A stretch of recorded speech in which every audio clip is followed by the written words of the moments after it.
Hello, everyone. Thank you for attending day two of the Congress. This session is WHO World Health Organization Guidance Framework on Sickle Cell Disease Management in Sub-Saharan Africa. The speaker is Dr. Adekale from Kuwait, and our moderator is the lovely Vinata Srivastava from India. Vanita, sorry, not Vinata. Vanita has 20 years of experience in the health and social sector and is currently the health advisor of of the Ministry of Health. Prior to this role, she served as the head of blood cells of the Ministry of Health and Family Welfare Government of India, looking after blood services, hemoglobinopathies, and hemophilia in the country. She is an expert in the health sector, having good knowledge in the health sector, social sector, Indian law, mass media approach, and of course, upcoming field of health economics. A law graduate and master in social science, journalism, and mass communications, she did her MBA in hospital management. She also did her health economics, health promotion, and maternal child health from PGIMR, Changdinar, and the Public Health Foundation of India. She completed foreign language courses in French and German from IIT Kanpur. Along with academic excellence, she's a classical musical lover and has done Vishard in classical music. But Vanita has participated in 22 guidelines of Indian and international standards, which includes hemoglobinates guidelines, blood transfusion guidelines, IPHS guidelines, snake bites, viral hepatitis guidelines, malaria, Avirunda, and many others. So without further ado, I'm going to give this over to Vanita to do what she does best and enjoy. Thank you so much. Thank you so much, Sam. It was nice. And I welcome you all for the WHO guidance framework for the management of SCD in Sub-Saharan Africa. And we have a very good speaker with us today. We have Dr. Atlike, and he has been very kind to join us as Cancer chairman also. And he is a graduate from the University of Ibadan, Nigeria, and has his postdoctoral fellowship in pediatric hematology at Harvard University Hospital, Washington, D.C., USA. He was also a Fogarty of International Fellow in Molecular Genetics of the Medical College at Georgia at USA, and he's currently a professor of Kuwait University, Kuwait. He was the founding chairman of Nigerian sickle cell disease, which is very important. I mean, this is very interesting because I read about it. Network and Sickle Cell Support Society of Nigeria. Dr. Etlike's expertise is on clinical, hematological, and molecular aspects of SCD patient with higher HbF phenotype. As the Chief of Pediatric Hematology at Mubarak El Kabir Hospital, Kuwait, Dr. Atlikar looks after the patients with their benign hematological disorders apart from the hemoglobinopathies. He serves as a consultant to WHO, AFRO on producing a guidance framework for the management of the SCD in Africa. He is a current editor-in-chief of Hemoglobin, the International Journal of Hemoglobin Research. So now Adlike is going to present actually the WHO guidance framework for the management of SCD in Sahara African region. We want to, I mean, this is very interesting, and the concern is India would like to tell you about something about India where we have come up with the sickle cell mission in India, which is very important in India. And currently, if we see that most of the things has been applied in India, though it is a different country. It's a second, I mean, in Asian country, it is difficult for us. But now coming up with the sickle cell mission and so many things has been happening in India. It is now a happening country, I should say, sickle cell mission. And I think Atlike will be very, I mean, once he do all these, I mean, about the African, where he can also take up the Indian aspects also. That will be very interesting. So, like two things which we really want to learn from you are two important aspects in the concern when you talk about your presentation. And we would like to also know, while I mean, basically knowing about the how practical it is to execute the WHO guidance framework. First of it, and we would like now to hand over the mic to Dr. Adleki and talk about the WHO guidance framework. So thank you, Dr. Adleki, and the mic is for you now. So floor But is now yours. Okay, thank you very much, Vinita, for the introduction. For full disclosure, I just retired from Kuwait, so I'm no longer associated with Kuwait University. Right now, I'm in I should Atlanta, have Georgia. said ex-professor. That is the right way. It's okay. I'm still a professor, but not in Kuwait University. Well, anyway, let me welcome everybody to this session of the Congress, and I'll be talking about the WHO guidance framework. It was mainly commissioned for sub-Saharan Africa, but I'm sure it would apply to India and other low and medium income or resources countries. Now, in the last or the most recent report on global burden of disease, it was estimated that more than 500,000 newborns are born every year affected with sickle cell disease. And as we know, about 75% of those are in sub-Saharan Africa. And this is a map from, published in 2017 by Peel and his group, showing the areas with the high burden of disease. And in Africa, or sub-Saharan Africa, of course, Nigeria, DRC, Tanzania are the heavy hitters, with newborns estimated between 10 and 100,000 every year. Now, the bad news, of course, is that the projection is that this will still get worse. As a matter of fact, in the global burden of disease report, it was shown that there's been a significant increase in the numbers of affected babies from the last time they published their report. And it shows here, the projection is that by 2050, the numbers will be really overwhelming. And the increase will be, go from between 1 to 5 million affected children born in these countries. Now, in terms of the mortality, because you see, unfortunately, many of the affected patients in Africa, in sub-Saharan Africa, are in the rural areas with very poor awareness and poor facilities, which all contribute to the severe mortality that occurs in the disease. And this is the current or the last report on deaths, and it shows here that total sickle cell disease mortality is ranked, this is by rank, is ranked number 12 globally, and this is in children younger than 5 years. And in sub-Saharan Africa, it is ranked 11. And it is interesting that it is actually ranked higher than things like measles, congenital abnormalities, and some other infectious diseases. So the mortality from sickle cell disease is very high, and it contributes to other diseases that cause death, like malnutrition or infections, anemia. Okay, so that's why we really have to tackle sickle cell disease holistically. And this is an old slide, but it still shows that most of these patients in sub-Saharan Africa will not live to their 5th birthday. And this calls for new thinking or, expedited thinking about how to take care of these patients that we have in such large numbers.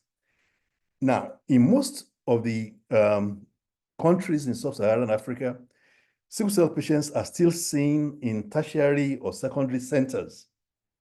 And with the numbers of patients, they get overwhelmed. The facilities get really overwhelmed.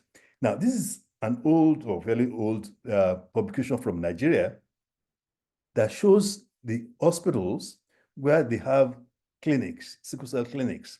And these are mostly teaching hospitals, federal medical centers, general hospitals. And in most of the centers, the numbers of patients that they see are in the thousands, okay? In fact, Kano at this time was the highest with 11,000. And from what I understand, now they're seeing like 15,000. And with the facilities that are available, you can imagine that the care that can be offered will be far from optimal. Now, some years back in Katsina, there was an NGO that started a program to look after sickle cell patients.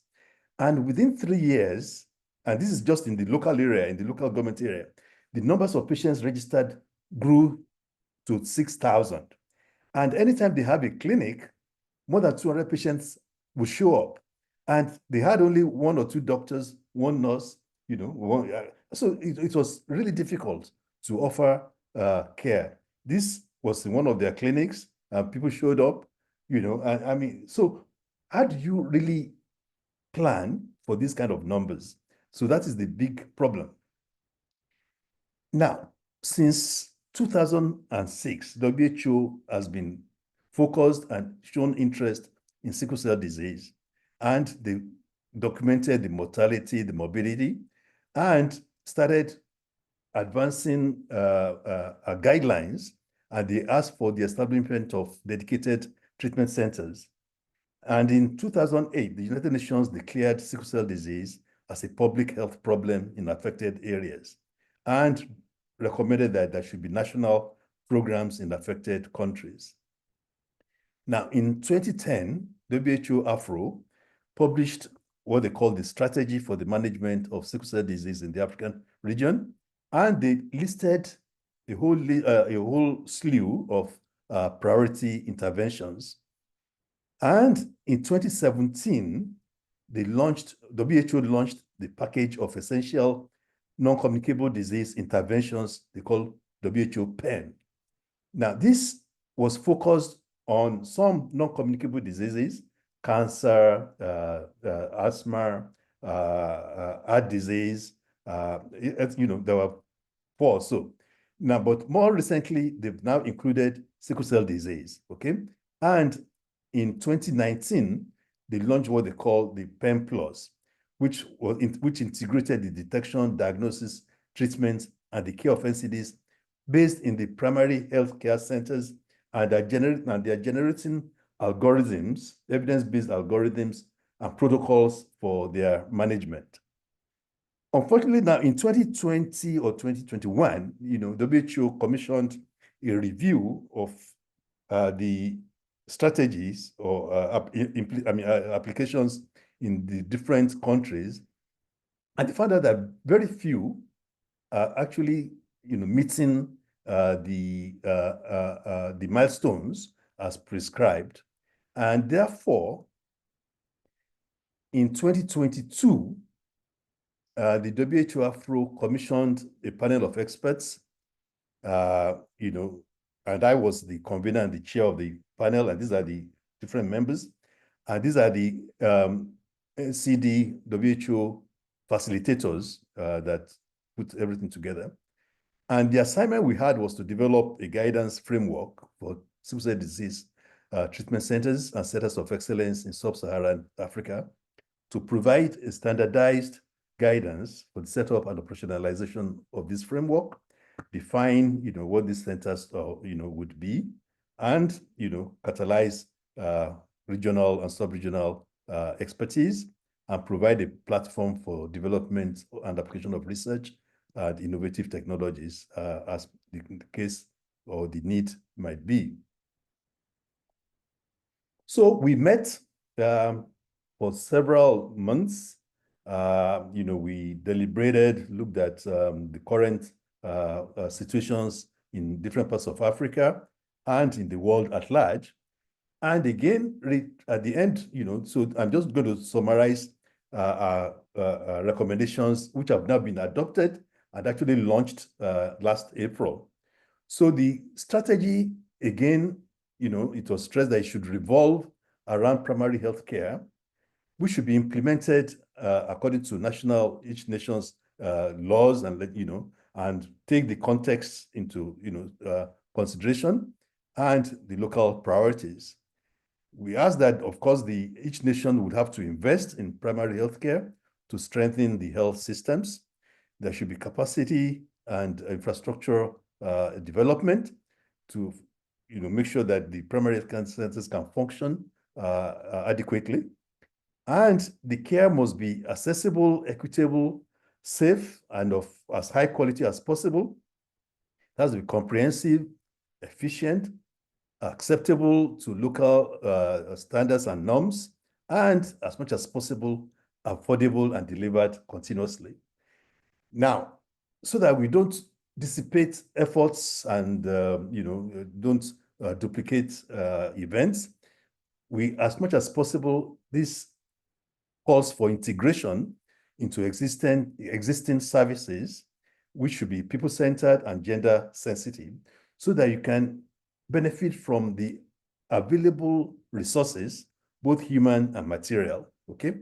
But it's so important that there should be a clear referral pathway between the primary and other levels of care, okay?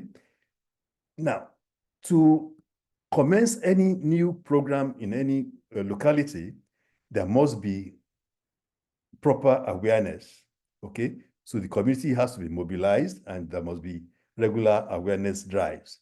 And it should involve all stakeholders, okay? And the most important stakeholders are the patients and patient support groups. And at the end, I would talk about, the role of non-governmental agencies, and GANSID is so well positioned to play a big role in this regard. And of course, the local chiefs and the community elders, they need to buy into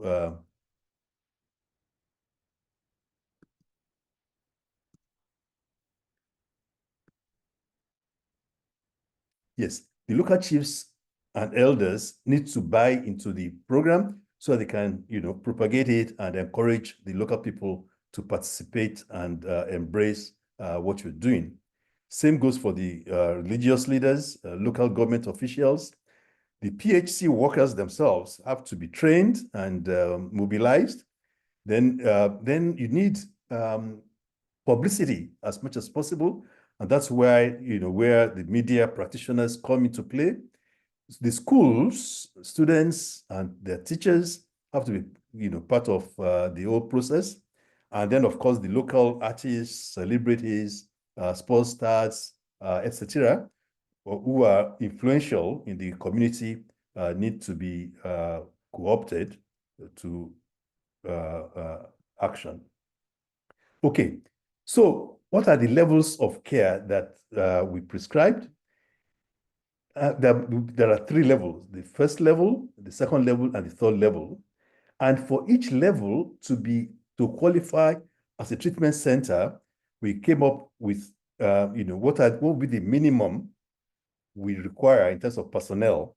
Okay, at the primary level, we're talking about primary health workers, community health workers. Okay, and there are some health centers that have doctors. Okay, so but the most important thing is that whoever is there that is available has to be trained, and there must be a curriculum that is appropriate.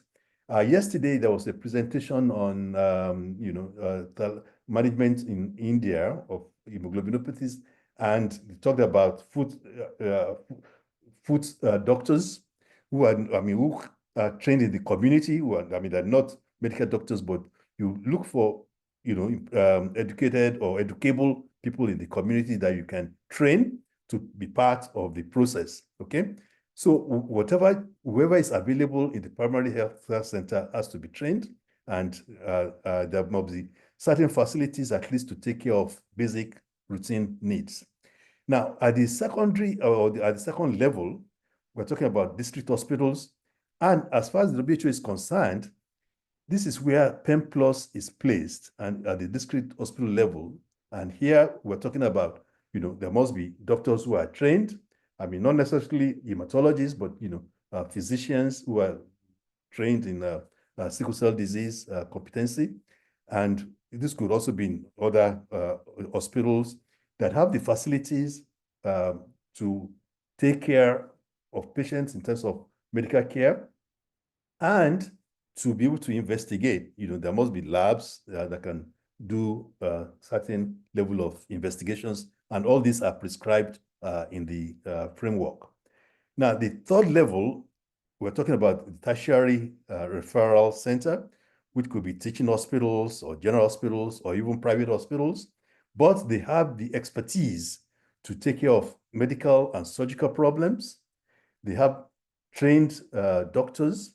They have, a good pharmacy, good nursing staff, okay? And they are prepared, they have the capacity for training at the lower levels. Okay, so it's like a pyramid, okay? At the bottom, of course, is the primary care or the first level. Then you have the secondary level in the middle, and then the tertiary, okay? And the primary care level, we say, is the main treatment center, so that we want to bring treatment as close to the people affected as possible, okay? And that's where we're saying this has to be the main treatment center. And they should be able to do screening with point of care devices as much as possible, so that do not require too much expertise or power supply or that will constitute difficulties in interpreting. And then they should be able to offer counseling, the routine treatment. But the most important thing is that they should know when to refer the patients upwards to the secondary level, okay? So there must be proper algorithms, retraining, so that they don't miss important cues that will tell them that, look, we cannot deal with this patient at this time. It has to go to a higher level, okay? And in any community, there will be several PHCs, and these PHCs will be linked to a secondary center. And I'm going to show the next slide that would illustrate this a little more. So at the secondary level, or the second level, let's say, they would have an outreach program to visit the primary care centers under their jurisdiction. So they'll regularly visit. Their doctor or doctors would have certain days where they go to the primary health care center and monitor what is going on, okay? And they should be able to provide treatment for acute and chronic complications. And at the tertiary level or third level, they are the responsibility of overseeing what is happening both in the secondary and the primary care levels. So they set the standards, they have the monitoring and evaluation, criteria, and they also have the outreach, so that they visit downwards the secondary, and occasionally too, they may also have to visit the primary care centers. And they should have the facilities and expertise to treat or manage complex cases, okay? Just to illustrate this again, it's like a satellite, okay? So we have the health care centers, the PHCs, okay? And then we have the secondary health center, secondary hospital at the middle, and they oversee what's going on in their orbit, okay? And they provide training, monitoring, record keeping, okay? And this is important. There must be records, okay? And we are saying that as much as possible, we should use available technology, mobile phones, iPads, computer, or whatever. However, where this is not available, even if it is paper records, it's just that it has to be kept meticulously, okay? Because this is the only way to generate data that will be used for planning at the higher level, in government, okay? So, and in terms of appropriate technology for the screening, that's why we also say that, point of care devices will be the appropriate, because, you cannot always depend on power supply. You cannot always have the proper personnel to run your electrophoresis and HPLCs, etc. Now, those will have to be present in the secondary center. Okay, and then we also recommend, of course, that at the primary care level, they must be able to dispense some medications, some routine drugs, folic acid, antimalarials, and analgesics. Okay. Now, if they have supervision from the secondary level in terms of doctors visiting and monitoring, there's no reason why they should not be able to dispense hydroxyurea and even some opioids if there's proper supervision and laboratory facilities for monitoring the important parameters. Okay. Now, as I mentioned earlier, there must be integration into the existing services, okay, so that we maximize the available resources, both personnel and material, okay. As far as the WHO is concerned, probably the most important regulated service is the PEM Plus. As of now, unfortunately, PEM Plus is not available in all countries in sub-Saharan Africa, but it's already working, and I think other member states that don't have PEM Plus should liaise with the WHO and show interest, okay? Because it is now well regulated, they have different algorithms and protocols that are being used. But even when you don't have PEM Plus, it does not matter. You can still operate this model, okay?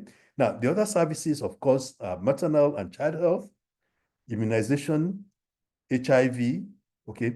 Immunization is so important, especially when we talk about newborn screening, because newborn screening is one of the most important interventions that you can have, okay, newborn or early infant diagnosis, so that the earlier you diagnose your sickle cell patient, the easier it is to institute the proper interventions and provide comprehensive care. That is one intervention that has been shown clearly to improve the quality of life and survival of the patients, okay? And we know that, you see, many births do not take place in the hospitals or maternity centers.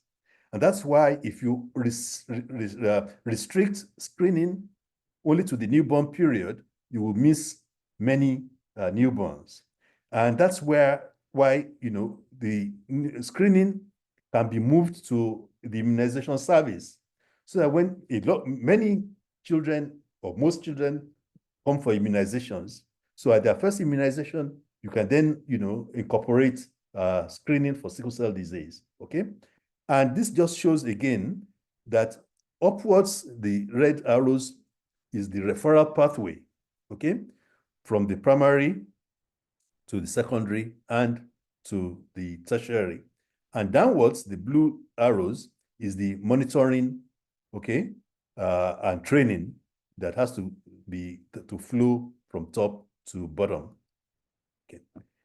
Now, while we say that the primary healthcare is the center of operations, we at the same time know that we need to provide centers of excellence that would have facilities to take care of all the important problems that sickle cell patients may have, irrespective of their complexity, okay? So we're saying that a center of excellence would be any tertiary center that possesses a high level of expertise in caring for sickle cell disease patients with complex medical and surgical problems, okay? And for those of us who look after sickle cell patients, we know that there are serious complications that could occur, you know, the organ dysfunction from chronic lung, you know, to hepatic, to splenic, okay, to the bone issues, you know. So all these are problems that require expert care, you know, specialized care, okay? And these centers should also have cutting-edge research facilities, okay? And good training programs, okay? So that they can, you know, generate experts, you know, from the local center, okay? And they should be linked to other centers of excellence, both within and outside of Africa, okay? So that they have a good consortium, or they should belong to a good consortium, so that they are, I mean, they are on the cutting edge and they are familiar with what is going on at any particular time. And they should be able to have, provide all treatments state of the art, okay, including stem cells transplantation and gene therapy, okay? And we are hoping that at least in each region of sub-Saharan Africa, there will be at least one such center, okay? We know that this is expensive. I mean, it's not always easy to have these centers, but this should be the goal, okay? And like I said earlier on, all these centers should complement each other from the different parts of Africa that they may be. And if some have more expertise in a certain area, they can share with the other centers, okay? And there should be, cross referral of patients and experts, okay? And we're hoping that the goal should be that in the not distant future, we do not have to refer patients to centers outside of Africa for either for disease modifying or for curative therapies. Okay. Now I'm going to the end of the presentation slowly, but there are so many other considerations that would enhance the success of this kind of framework. The most important is capacity building, okay? Especially at all levels, okay?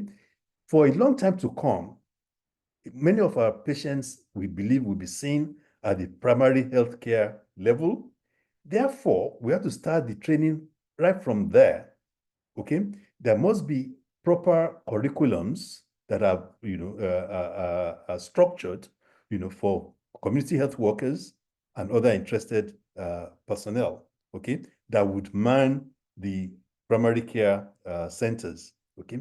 And then we need to train nurses, doctors, and paramedical staff, at all levels, because all these are important. And we should not forget the diagnostic services, because although you may do point of care screening at the primary health care center, they need to be confirmed. There should be confirmatory tests at the secondary and tertiary levels. And we're talking about, electrophoresis, HPLC, molecular studies, etc. So we really need to build capacity in those directions. Now, next is technology that must be available. Now, there's so much development in terms of e-health and m-health, and we can utilize this to enhance education. And there are so many apps that have been developed, and more can still be developed, that would track, or that would provide enlightenment, awareness, and education. Okay, that would track, the health in terms of surveillance. How often do you go to your clinic? How often are you seen? What was your last findings that are recorded? So each time you have an encounter with the health service, they can download all your data immediately and know exactly where you are. So there will be continuous monitoring and intervention as necessary. We talked about point of care kits for diagnosis. Now, there are many of these kits now that have been developed, and they've been tried in different centers or in Africa, and all the findings have been published. They are quite reliable and specific, and they don't require too much training to be able to use. They don't depend on electricity. Okay, so that's one technology that we need to adopt. And we're going to talk about funding later, because these things would cost money, but we just have to find ways around this, okay? And record keeping, as I mentioned earlier on, is very important. We need to have a database. This is the way to document, and especially for a disease like sickle cell disease, that is very variable from place to place. And the things that modulate the variability include genetics. Just apart from just inheriting the sickle cell gene, there are other genetic variants that affect the way you respond in terms of your response to inflammation, your response to drugs, your predisposition to certain complications. So all this need to be documented, okay? And again, in terms of the outcomes, who does well, who has which problems, so we need to document that. So we need to have data or statistics, okay? And eventually, we need registries.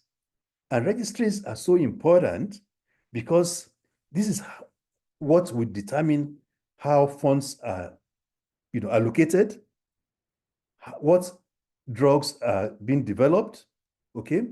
And without a registry, you are not likely to be able to participate in clinical trials, okay? And that is one thing that we are suffering in Africa because we have most of the patients, but unfortunately, we don't have access to many clinical trials that are going on in different parts of the world. So that's something to keep in mind, and we'll probably talk a little more about that later.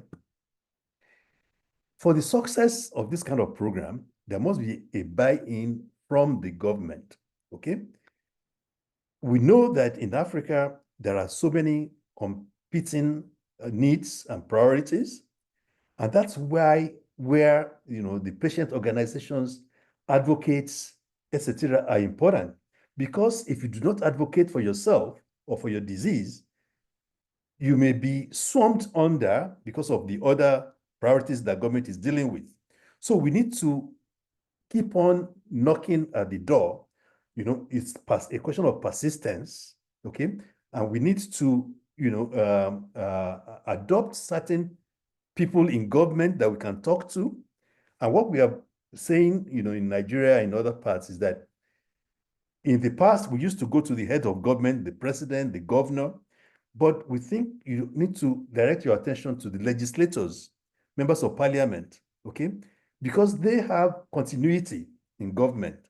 The executive, the president or the governor, has limited terms. But if you can have people in the parliament or the legislature to buy into this program, then they can, because they are the people that write the bills and the laws.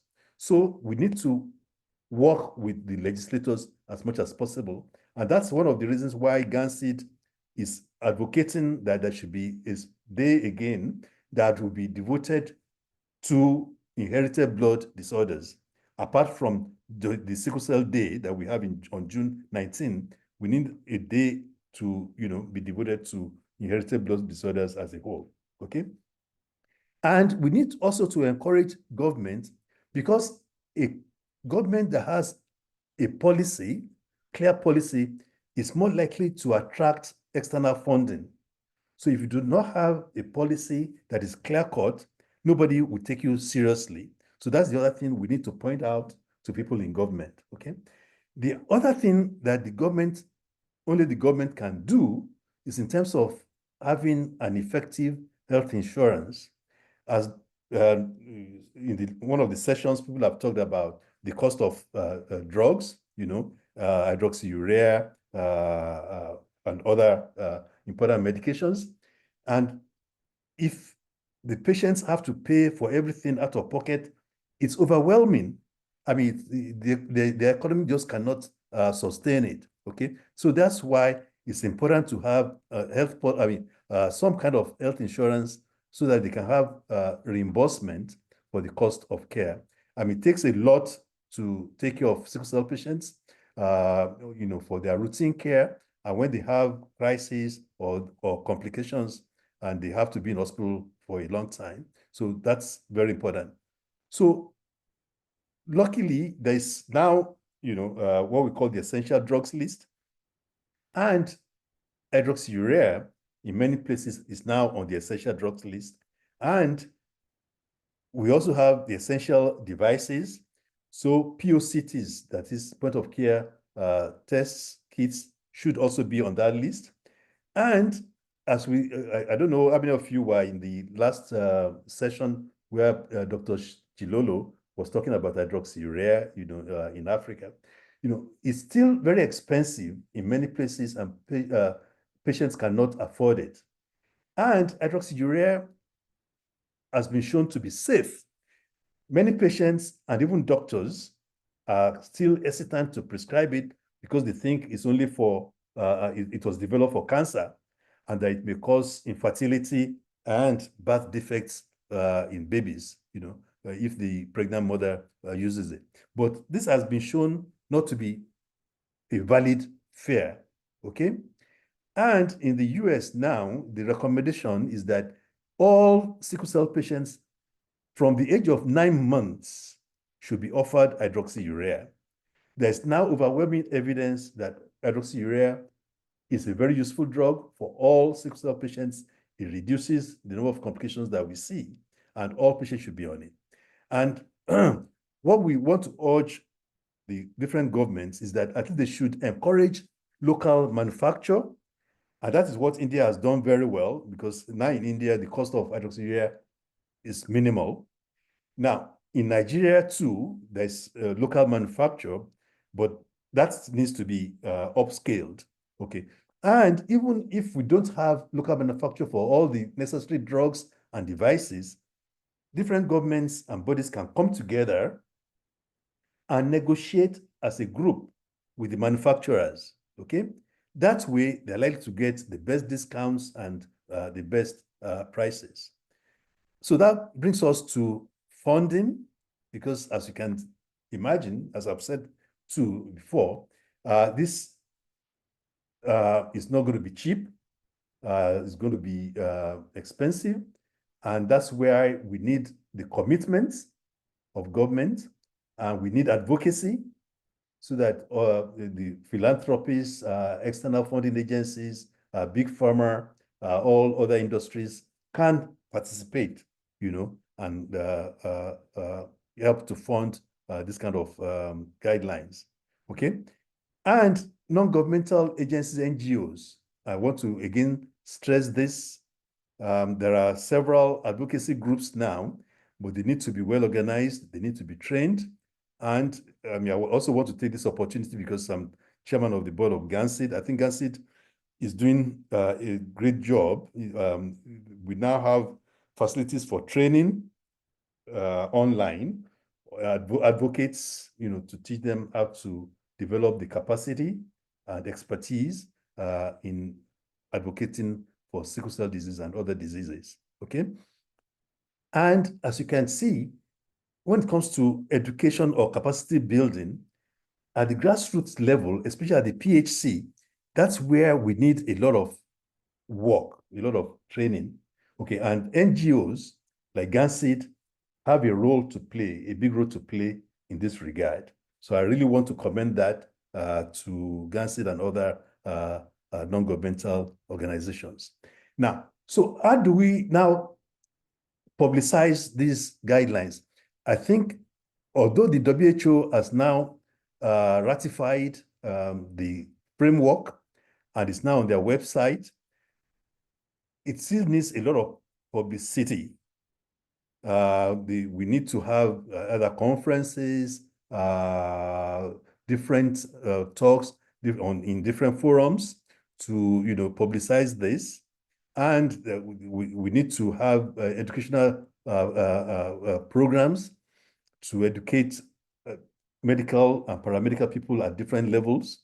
And one thing that has been done in some parts of Nigeria, I don't know whether it's been done in other parts of Africa, is that sickle cell disease is now being incorporated into the curriculum at the primary school level, so that people, at a very young age, learn about sickle cell, because sickle cell disease, especially in the high burden areas, is a huge public health problem, and they need to be aware of what it is in terms of the inheritance, and they have to learn to know their own hemoglobin genotype early, because when we leave it to the older age groups or the premarital state, it's usually kind of late, because people form their relationships much earlier, and it becomes difficult, to have any interventions at that level.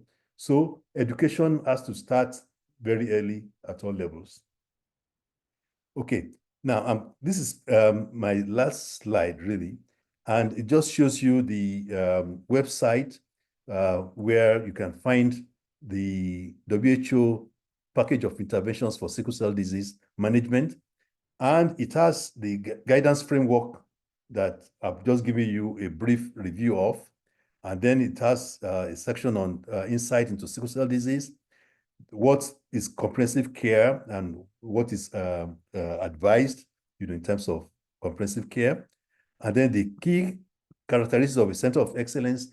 WHO really wants to support or promote this, that each zone in sub-Saharan Africa should have at least one, or more centers of excellence that can provide state-of-the-art care.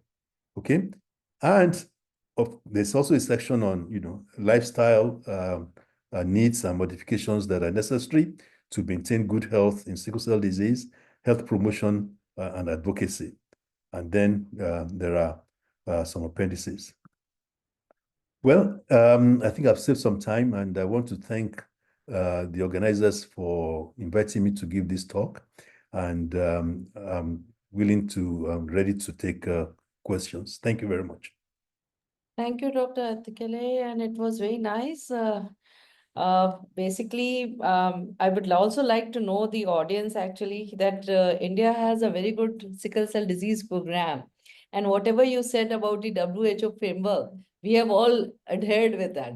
So that's the one thing which I would like, that from PSC to the tertiary care, we have all the functionaries working here in India. Like if we talk about PSC, we talk about CSC, then we have a district hospital, the tertiary care, and then the center of competence. You said center of excellence, and we have center of competence. So it's a proud feeling when you were talking about WHO guidelines and these things, that India has a very comprehensive program across the country, and we have screened around 70 million people. That, I mean, we are going to screen 70 million people, and it's around 20-30 million people already been screened.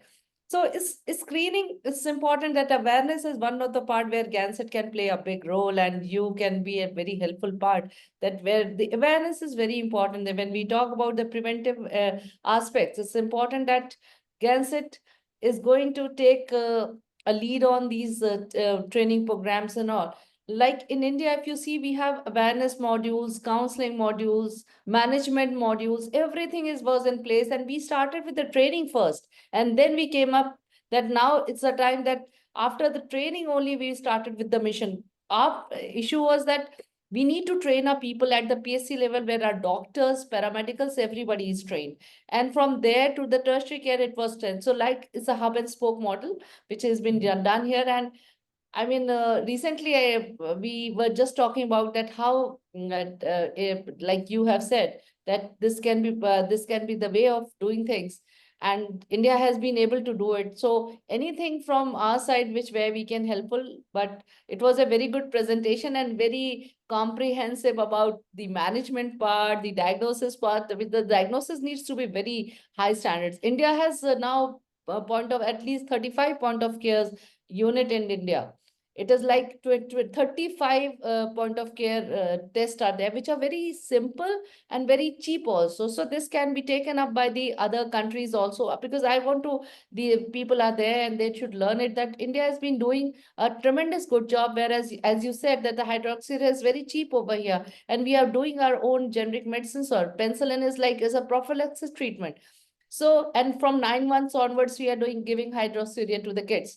So all these things are happening, and this has make a difference. My only concern of telling you here about India is that it has make a difference about the sickle cell patients. And yes, everybody has to come. It's a convergence program here. It's not only one Ministry of Health which is doing it, but rather it is a convergence program of 5-6 ministries which has been doing together. And it's a synergy which is coming up. That's why it has taken up a lead.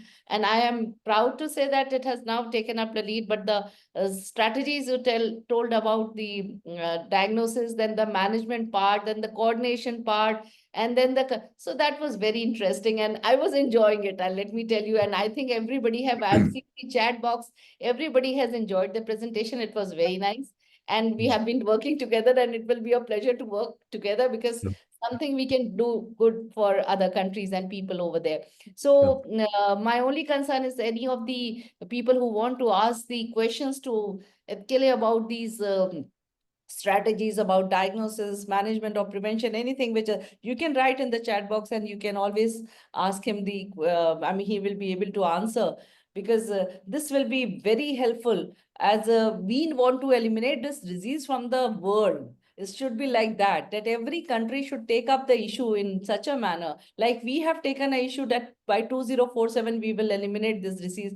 Not eliminate, but at least we will reduce down to certain extent, that we don't have this issue. I mean, no new birth with the sickle cell disease. Similarly, if the other countries who are ready to take up the things, I mean, they want to know about how the things can be done. They can ask the questions to Etkele, because he's there. And if not, then if you all have understood, we will be very happy to help you from the Gansett side also doing the trainings, because he himself can give good trainings about this, and we can help you out in getting the trainings. We can help out you in getting the strategies done. We can help you out from the Gansett side. So many things, because we have good experts across the board. And very good experts have joined us. They have, I mean, it's from not from only India, but from other countries as well. And it's a very good group of experts which have come together to do something for the cause of blood disorders. So yes, so it was very good, and I don't think people have any questions, because I can Well, see that. and there are one or two things in the chat box, but let me just respond briefly to what you said. Yes, Yes, I yes. think we One really person has asked about the I mean, want to know about the prophylaxis treatment of penicillin. So you can ask about the use of penicillin prophylaxis for sickle cell disease in Africa and globally. sure. Well, yes, as I was saying, I mean, I really want to commend India for the lead role they've taken, because, and in fact, that's an example of what happens when you mobilize and advocate well, and you get commitment from government. I think it's a very bold program that India has instituted to actually eradicate sickle cell disease by 2047. And I mean, it's a very ambitious project, but you can see that they're working towards it. And that's what we need. We need to be able to, reach government at that level and get that kind of commitment. And to the question of penicillin, well, thank you very much for asking that, Donnell. Now, that is one of the very first, okay, when in the United States of America, this instituted the Sickle Cell Act, Management Act in 1970 or so. One of the first projects that they did in terms of the cooperative sickle cell centers was to look at the use of penicillin for the prevention of pneumococcal sepsis. We know that infections are the biggest cause of death in sickle cell patients in early infancy and early childhood. Okay, and in fact, they now had a trial to see what would happen to patients who don't take penicillin and those who take penicillin prophylaxis. And they had to stop the trial because it was so obvious that penicillin protected the children with the disease. And since then, it's been adopted that penicillin should be used on all children as soon as they are diagnosed, okay, and use it to the age of at least 5 years. After 5 years, it will depend on other factors, whether you want to continue it or not. So penicillin is important. It's also been demonstrated even in Africa, because there was a confusion at one point whether they needed it in Africa or not. But now it's been well established that all sickle cell patients, wherever they are, should be on penicillin from early infancy, from newborn till at least 5 years. In many parts of Africa, of course, the other prophylaxis that they need is prophylaxis against malaria. So there must be, malaria prevention, because malaria is such, a trigger for complications in sickle cell disease. Okay, thank you. So one more question is from that, how do we support these PLWSD patients, they are saying? The concern is that basically we need to understand how this has to be done. This is very important. So they are asking how to, I mean, like in India, we have good sessions for basically we have insurance policy and all, everything is there. So once a person is in hospital, he is very safe. We have a very safe way of doing things when a person, because we have a insurance package, what you are talking about, we have Pradhan Mantri Bharat Jan Ayush Yojana, and that is very helpful because we have sickle cell disease package and it costs around 5 lakh rupees. So it's like the same way he is asking you how we can get the support, the NGO can get a support. So the concern here again, I will ask Adlake, and I will also speak on that key. The importance is about the government has to take an initiative, and they have to take their patients. See, once a person is, we in India, what we do, we have with the packages, the mandatory packages are there. And this is Ayushman Bhav packages. This is very important. And this is not only for sickle cell disease, but it is for other diseases as well. So once the patient is in the hospital, he or she is being taken care by the hospital itself. Even in the private hospital, if he goes, that packages are available over there. They are applicable to those hospitals. Only the hospital has to panel them. And we get, I mean, because currently I'm working with the National Health Authority in India. So we are doing these packages and this is very helpful. So until this government takes it up, Yeah. NGOs and everybody can do a little bit of getting the funds. It's a very difficult thing. But once the Yeah. government take it up, it makes a lot of difference. And what we Yeah. can see in India is one of the where was when we were talking about the CRO countries, it was difficult to understand because I started this interventions in 2013-14 back a long time. And since say last 10 years, we have been struggling for this. And finally it came up. We started with thalassemia, sickle cell disease, and hemophilia, all the blood disorder in it. But now sickle cell mission was launched last year, and we are also having a good intervention for hemophilia and thalassemia as well. So these inherited blood disorders are also covered by the Pradhan Mantri Jan Arogya Yojana also. So this Yeah. is helping us. And even in the hospital, the sensitization is very important that why to have a baby who is with the disease. No, no, the screening is so important. The Yeah. awareness is so 25% we know the disease is there.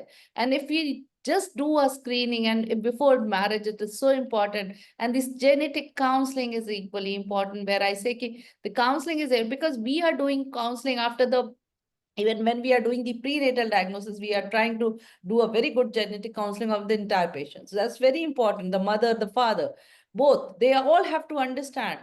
Until unless we take a conscious decision that yes, we have to do the screening, we have to go for the counseling, it will be very difficult. So every person who is listening here has to take a ownership of this program. It's not only one person, me and Kele can do all that, but it is every person's wish that one should take up these issues in a very large manner. And if once the society is doing here also in India, there were certain groups who were working, but once the government took it up, I was the first person who was the blood cell in charge in the government of India. And it was my pleasure, I should say it was my, because I learned from the patient groups. It was my doctors who taught me, and they were, everybody was like, they taught us what has to be done. So this is a group, this is a convergence, this is a synergy which has to come. And I think Dr. Adliki will support me for this because this is important. Yeah, until unless Sure. we all get together and each and every person's wish come together, it will Sure. not. Yeah, and as much as possible, we just all have to pressurize our governments because when it comes to health insurance and reimbursement, this has to come from the central body. NGOs, they can do their bit in terms of helping their own members, but we really have to pressurize government. And there's a question about whether 9 months is too early to start hydroxyurea. I Well, don't know. this is based on research, and the earlier we start, the better, in terms of the long Better term. we get the Yeah. results. Yes. Yes. Okay, I think our time is up. So thank Yes, you time is again. over. Yeah. And thank you, Dr. Adlike. It was nice. We'll keep on talking. And thank you, everybody, for joining us in such a good webinar. And thank you, Gensid members, everybody. And thank you all and have a blessed day. Thank you so much. Thank you.